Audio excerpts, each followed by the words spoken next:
ang kabuhayan, pang-ekonomiya at mga idinulot na pananalanta ng kalamidad sa Mindanao ng 7.8 magnitude na lindol, ang pinag-uusapan nila ngayon ay kung papaano mapapatalsik hindi lamang si Sara Duterte, kundi pati na si Senator Alan Peter Cayetano. In fact, si Senator Alan Peter Cayetano is a revelation.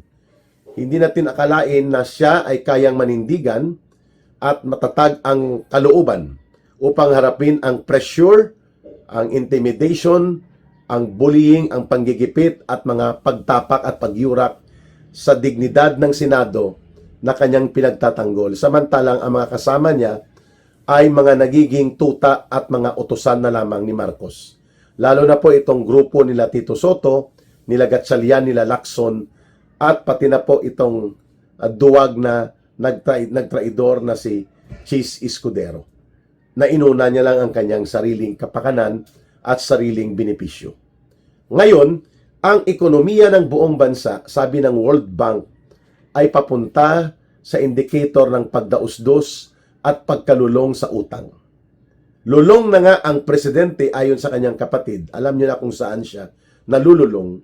Lulong pa sa kahirapan at pagkalugmok ang ating buong bansa. At ang malaking epekto nito, mayroon tayong mga humigit kumulang mga kababayan, 10 taon na hahabulin para maibangon itong ating ekonomiya, at may 2 taon pa na titiisin natin sa ilalim nitong very incompetent, failed leader at walang direksyong tama at puro lamang maruming laro sa politika ang inuuna, at ang pangungunyapit sa kapangyarihan at ang pagpapatuloy ng panunumbalik ng korupsyon. These are the evil indicators na nakikita po ng World Bank. That even the International Monetary Fund ay nagbabala na rin, mga kababayan. Ito yung Financial Review and Policy Group, no, sa mga bansa na mga nagde-develop o nagsusumikap na mapanatag at mapaunlad ang kanilang mga ekonomiya. Itong IMF ay nagbabala na delikado itong pagkawala o hindi may paliwanag na mga pondo mula sa public fund natin, na ngayon ay hinahanap na. Halimbawa, itong 250 billion pesos or 500 billion pesos ba ang pondo na italaga mula sa public fund dito sa Maharlika Diskarte Fund ni Marcos. Magkano ba talaga? Wala din pong transparency update kung ang Maharlika Diskarte Fund 250 billion pesos ba o 500 billion pesos. Pero ang sigurado tayo, mayroong pumasok na pondo na kinuha nila dito sa Land Bank of the Philippines na 50 billion at sa Development Bank of the Philippines na 75 billion. Ang iba ay tinipon nila Marcos at inilagay mula sa Central Bank at iba pang savings ng gobyerno. Ngayon ang tanong, mag-4 na taon na si Marcos sa kapangyarihan niya, walang malinaw na update kung anong nangyari sa Maharlika Diskarte Fund. Pasimuno nito si Marcos at sila Romualdez.